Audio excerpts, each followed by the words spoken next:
네, 보통 주식과 반대로 움직이는 게 채권인데요. 올해는 주식과 채권이 동반 강세를 펼치고 있습니다. 이에 따라 요즘 채권 투자의 매력이 급상승 중이죠. 앞으로도 이 채권 시장이 두드러진 흐름을 보일지 오늘 전문가와 함께 알아보겠습니다. 제 옆에 유진투자증권의 김진아 연구원 나와 계십니다. 연구원님 안녕하십니까? 안녕하세요. 네, 사실 채권이라는 개념에 대해서 보통 많은 분들이 어려워하시는 분들이 많으신데 또 오늘 시청자분들께서 연구원님의 의견을 많이 기대를 하고 계십니다. 네, 연구원님의 고견 오늘 기대를 많이 해보도록 하겠습니다. 제가 채권에 관심 있는 또 궁금한 게 많은 시청자분들을 위해서 여러 가지 질문을 드려보도록 하겠습니다. 주제 먼저 만나보도록 하죠. 일본은행이 오늘 금융 완화 정책을 유지하기로 했다라고 말씀을 드렸죠. 요거 짚어보면서 한국은행의 통화 정책 방향 그리고 장단기 금리 차가 역전되는 이유에 대해서도 여쭤보도록 하겠습니다. 제가 하나씩 질문을 드려보도록 할게요. 네, 기대와는 달랐습니다. 일본은행이 이제 긴축에 들어가는 거 아니냐라는 예상이 있었는데 이 BOJ가 YCC 정책을 유지했고 금리 인상도 없었습니다. 사실 지금까지 YCC 도입에 대해서 논란이 없진 않았잖아요. 이 정책을 유지했던 배경이 뭐였을까요, 연구원님? 일단 지난번에 시장의 예상과 달리 굉장히 빠르게 좀 긴축의 조치로 들어간 것 같거든요. 그래서 그 BOJ의 결정 자체가 워낙에 시장의 불확실성 그 자체, 불안 요인으로 좀 작용을 했기 때문에 BOJ 입장에서는 약간 생각하지 못했던 시장의 반응으로 이번엔 좀 한번 정책 결정에 대해서 신중할 필요가 있다라고 좀 생각을 했던 것 같고요. 일단 그리고 현재 지금 총재님의 임기가 4월 8일에 종료가 돼요. 그러니까 다음에 이제 누가 될지 아직 후임자가 결정이 되지 않은 상태에서 또 연거푸서 두 번의 이제 정책 결정을 좀 급박하게 한다면 그거 자체로도 좀 시장에 부담이 될 수 있는 것 같고요. 그래서 이제 정책을 좀 공격적으로 변경하기에는 그런 이제 내부적인 요인도 있었다라고 좀 해석이 되고. 네.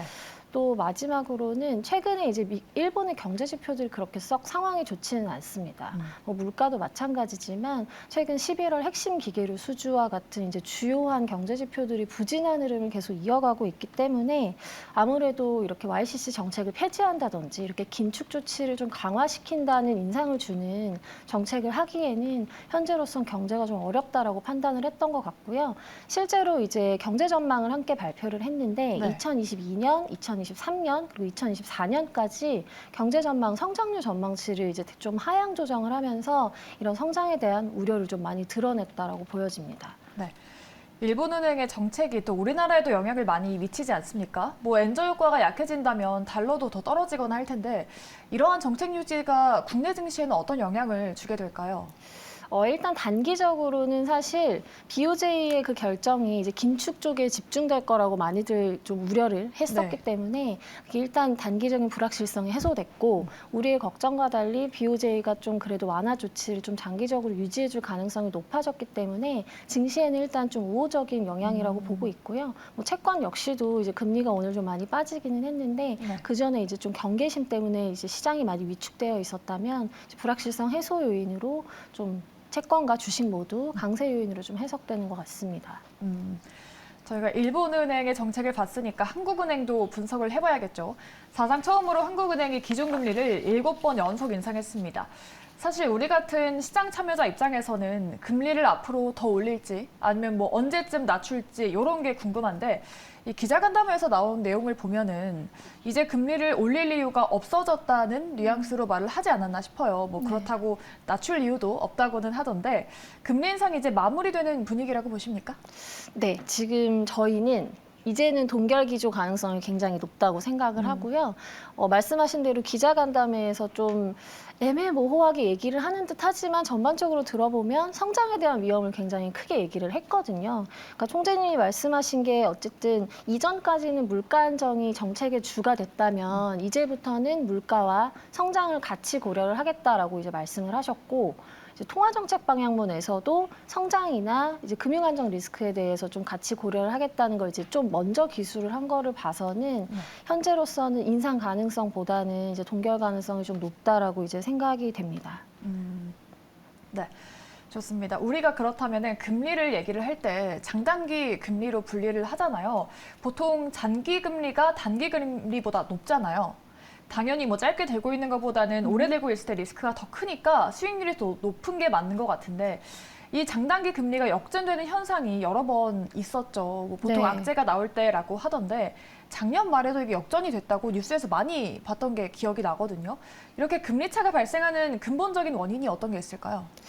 일단 제일 중요한 거는 지금 보통 장단기 금리 역전은 기준금리 인상의 후반부에 굉장히 많이 나타나거든요. 그래서 두 가지 요건이 충족이 돼야 되는데 첫 번째는 기준금리 자체가 인상되기 때문에 단기금리가 하방이 좀 지지가 돼야 돼요. 그래서 단기금리 자체가 기준금리에 좀 더 영향을 많이 받고 이제 통화정책이 좀 더 많이 좌지우지 되기 때문에 단기금리는 떨어지는 것이 좀 제한이 되어 있는 상태에서 두 번째는 경기 우려가 좀 많이 확대되는 상황이어야 되는 거죠.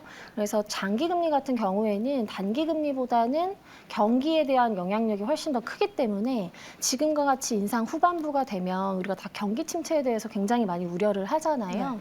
그래서 그런 것들이 같이 겹쳐질 때 단기금리는 덜 빠지고 장기금리는 침체 때문에 더 빠져서 이제 장단기 스프레드가 축소되거나 혹은 역전이 되는 그런 현상이 발생하게 됩니다. 보통 이제 장단기 금리 차 역전이나 뭐 이런 금리 차가 축소되는 거를 경기 침체나 경기 전반적인 이제 선행 지표로 우리가 많이 알고 있죠. 이렇게 장단기 금리 차가 발생하는 이유를 알아봤는데 그러면 이 단기 채권과 장기 채권의 차이가 궁금하고 그중에 어디에 투자해야 될지도 궁금한데 심플하게 로우 리스크 로우 리턴은 단기채, 하이 리스크 하이 리턴은 장기채 이렇게 보면 될까요? 네, 뭐 심플하게 보면 그게 맞죠. 근데 네. 이제 전반적으로 지금 현재 금리 수준은 단기나 장기 둘 다 굉장히 높은 수준이긴 하거든요. 그러니까 근한 10년 내에 거의 제일 높은 수준이어서 투자를 하는 사람 입장에서는 이자 수익을 10년 중에 제일 이제 높게 받을 수 있다라고 네. 우리가 생각을 해볼 수가 있을 것 같고요. 대신에 단기는 그만큼 이제 시계가 좀 짧고 장기 같은 경우에는 만약에 올해 우리가 만기까지 보유한다고 가정을 하면 네. 그만큼 이제 리스크가 많이 노출이 되어 있기 때문에 개인 투자자분들을 대상으로 하는 이제 지점에 있는 여러 가지 채권, 개별 채권들은 단기 중심이라고 생각을 하시면 됩니다. 네, 좋습니다. 이렇게 장기 채권, 단기 채권의 차이점에 대해서도 저희가 알아봤고요. 일본과 한국은행의 통화정책 방향에 대한 이야기까지 들어봤는데요. 이제는 채권을 투자할 때 체크해 봐야 될 여러 가지 이슈들 짚어보도록 하겠습니다. 주제부터 만나보시죠.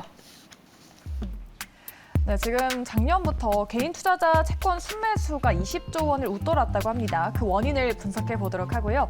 또 인기가 높아지고 있는 채권 ETF의 장점과 단점은 뭔지 짚어보겠습니다. 그리고 마지막으로 통화정책이 경제에 미치는 영향, 파급 효과에 대해서도 들여다보도록 하겠습니다.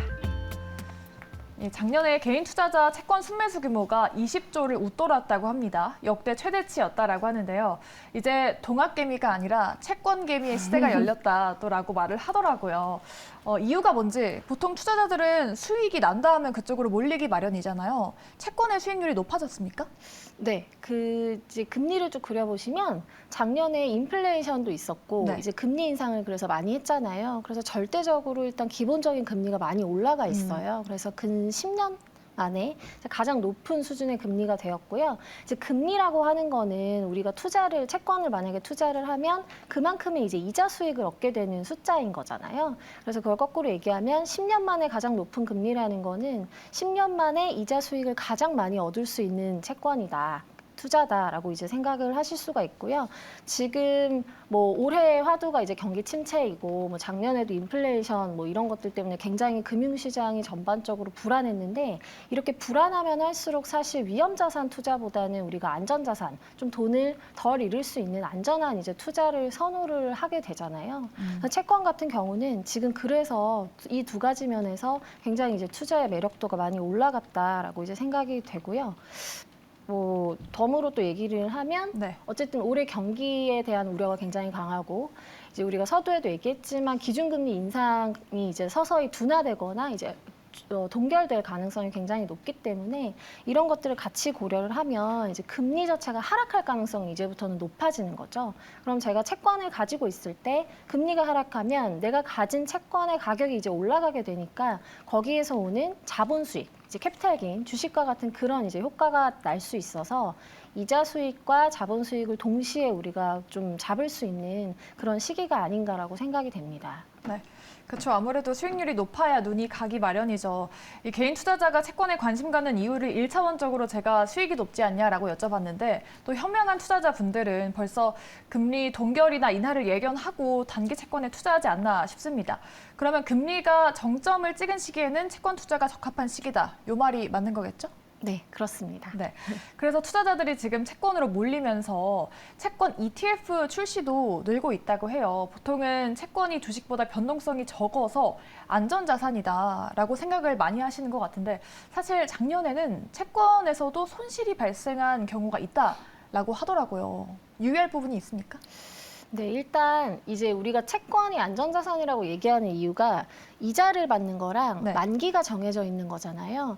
근데 이게 전제가 있어요. 사실 만기까지 보유할 때 원금이 손실 나지 않는 거고 네. 만기까지 가지고 있는 그 동안에 이자를 받지만 만약에 중간에 내가 매도를 하게 되면 그 채권 가격에 따라서 내가 손실이 날 수가 있는 거죠. 그러니까 금리 상승기에 내가 만약에 채권을 매도를 하게 되면 원금에 대한 손실이 이제 발생을 하게 되고 그게 이자 수익으로 이제 가감이 안 되는 그런 경우가 있어서 작년과 같이 금리가 급격하게 상승할 때는 채권 투자에 있어서도 이제 마이너스가 날 수가 있는 상황인 거죠. 근데 이제 최근에 작년부터 해서 금리가 굉장히 많이 올라갔고 이제는 금리가 추가로 더 오를 가능성보다는 그래도 좀 떨어질 가능성이 아무래도 많다 보니까 채권 ETF에 좀 더 이제 많은 집중들을 하시는 것 같습니다. 개별 채권 투자는 사실 이제 증권사 지점을 통해서 해야 되기 때문에 조금 번거로운 부분들이 있어요.